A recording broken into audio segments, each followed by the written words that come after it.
ಸ್ವಾಮಿಗಳು ಆಗಮಿಸಿದ್ದಾರೆ. ಯಲ್ಲಾಪುರದ ಹನುಮಂತನಾಥ ಸ್ವಾಮಿಗಳು ಆಗಮಿಸಿದ್ದಾರೆ. ತದನಂತರ ಬಳ್ಳಾರಿಯ ವಿದ್ಯಾಗೃಹ ದೇಶಿಕೇಂದ್ರ ಸ್ವಾಮಿಗಳು ಆಗಮಿಸಿದ್ದಾರೆ. ನಮ್ಮ ಡಿಎಂ ಕಾಲೇಜ್ ಬಿಂದುಶೇಖರ್ ಒಡೆಯರ್ ಅವರು ಆಗಮಿಸಿದ್ದಾರೆ. ತದನಂತರ ನಮ್ಮ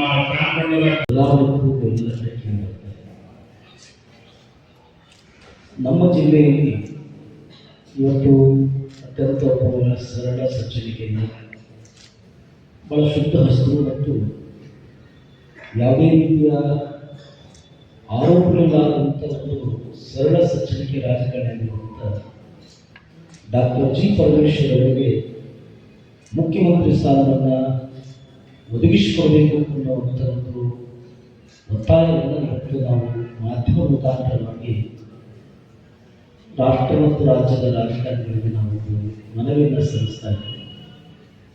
ನಮ್ಮ ಜಿಲ್ಲೆ ಅಭಿವೃದ್ಧಿ ಆಗಬೇಕಾದರೆ ಸಮಗ್ರವಾಗಿ ಇವತ್ತು ಅಭಿವೃದ್ಧಿಯನ್ನು ಮಾಡಬೇಕು ಅನ್ನುವಂಥ ಕನಸನ್ನು ಇಟ್ಟುಕೊಂಡಿರ್ತಕ್ಕಂಥ ಡಾಕ್ಟರ್ ಜಿ ಪರಮೇಶ್ವರಿಗೆ ಆ ಅವಕಾಶ ನಮಗೆ ಬಂದರೆ ಬಹಳ ಅನುಕೂಲವಾಗುತ್ತೆ ಎನ್ನುವಂಥದ್ದು ಕಾರಣಕ್ಕಾಗಿ ನಾವೆಲ್ಲರೂ ಈಗ ಪೂಜ್ಯರೆಲ್ಲರೂ ಮಾತನಾಡಿಕೊಂಡು ಒಂದು ಜನಾಂಗದ ಎಲ್ಲ ಜನಾಂಗದ ಪರಮ ಪೂಜ್ಯರು ನಮ್ಮ ಜಿಲ್ಲೆಯ ಮತ್ತು ಎಲ್ಲ ಭಾಗದ ಪರಮೇಶ್ವರದ ಅಭಿಮಾನಿಗಳೆಲ್ಲ ಪರಮ ಪೂಜ್ಯರು ಇವತ್ತು ಆಗಮಿಸಿ ನನ್ನ ಮನವಿಯನ್ನು ಸಲ್ಲಿಸ್ತಾ ಇದ್ದಾರೆ.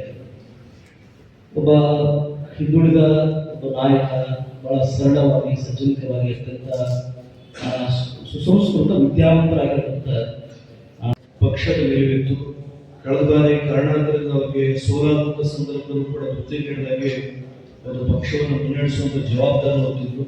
ಈ ಬಾರಿ ಕೊರಟಗೆರೆ ಕ್ಷೇತ್ರದ ಗೆದ್ದರೂ ಕೂಡ ಕೆಲವೊಂದು ಕಡೆ ಮುಖ್ಯಮಂತ್ರಿ ಸ್ಥಾನದ ವಂಚಿತರಾಗಿದೆ. ನಾವಿವತ್ತು ಯಾವುದೇ ಜಾತಿ ಧರ್ಮ ಅನ್ನೋದಕ್ಕಿಂತ ಹೆಚ್ಚಾಗಿ ನಾವೆಲ್ಲ ಮಠಾಧೀಶರಿಗೂ ಒಂದೇ ಅತ್ಯಂತ ಹಿಂದುಳಿದಂಥ ಈ ತುಮಕೂರು ಜಿಲ್ಲೆ ನೀರಾವರಿ ಸಾಮಾಜಿಕ ಶೈಕ್ಷಣಿಕವಾಗಿ ಬದಲಾವಣೆಗಳಾಗಬೇಕು, ಅಭಿವೃದ್ಧಿ ಆಗಬೇಕು ಅಂತ ಹೇಳಿದ್ರೆ ಡಾಕ್ಟರ್ ಜಿ ಪರಮೇಶ್ವರ್ ಅವರನ್ನ ಮುಖ್ಯಮಂತ್ರಿಯಾಗಿ ಮಾಡಬೇಕನ್ನುವಂಥ ಒಳ್ಳೆಯ ಸದುದ್ದೇಶ ಇಟ್ಟು ನಾವೆಲ್ಲ ಪಕ್ಷ ಘೋಷಣೆ ಮಾಡಿದ್ದೀವಿ.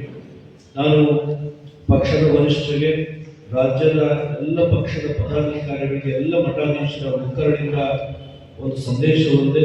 ನಮ್ಮ ಗೃಹ ಮಂತ್ರಿಗಳಾಗಿ ಕಾನೂನಿನ ಚೌಕಟ್ಟಿನಲ್ಲಿ ಸಹೃದಯಗಳಾಗಿ ಸರ್ವತೋಮುಖವಾದಂಥ ಎಲ್ಲ ಸಮುದಾಯಗಳಿಗೂ ಸಹ ಸಹಕಾರವನ್ನು ಕೊಟ್ಟಂಥ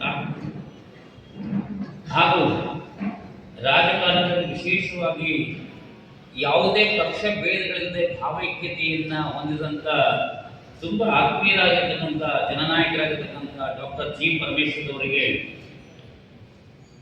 ಮುಖ್ಯಮಂತ್ರಿಯ ಸ್ಥಾನ ಆಗಲೇಬೇಕು ಅಂತಕ್ಕಂಥ ಅಪೇಕ್ಷೆಯಿಂದ ಇವತ್ತು ತುಮಕೂರು ಜಿಲ್ಲೆ ಮತ್ತು ಕರ್ನಾಟಕ ರಾಜ್ಯದ ಅನೇಕ ಕಡೆಗಳಿಂದ ಮಠಮಾನ್ಯಗಳ ಸ್ವಾಮೀಜಿಗಳು ಆಗಮಿಸಿ ತುಮಕೂರು ನಗರದಲ್ಲಿ ಈ ಪತ್ರಿಕಾ ಕಾರ್ಯಕ್ರಮವನ್ನು ಹಮ್ಮಿಕೊಂಡಿದ್ದೇವೆ.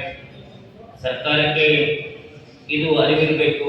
ಕಾರಣ ಯಾಕೆ ಅಂತಂದರೆ ಅನೇಕ ಜನಗಳ ಭಾವೈಕ್ಯತೆಯನ್ನು ಅಥವಾ ಬಂಧುತ್ವವನ್ನು ಸ್ನೇಹಜೀವಿಯಾಗಿದ್ದು ಎಲ್ಲ ಜೊತೆಗೂಡಿ ಭೇದ ಭಾವಗಳಿಲ್ಲದೆ ಎಲ್ಲ ಸ್ವಾಮೀಜಿಗಳ ಜೊತೆಯಲ್ಲಿ ವಿಶ್ವಾಸಪೂರ್ವಕವಾಗಿದ್ದಂಥ ನಾಯಕರು ನಮ್ಮ ಕರ್ನಾಟಕ ರಾಜ್ಯಕ್ಕೆ ಮುಖ್ಯಮಂತ್ರಿಗಳಾದಾಗ ಕರ್ನಾಟಕ ರಾಜ್ಯದ ಜನತೆಗೆ ಒಳ್ಳೆಯ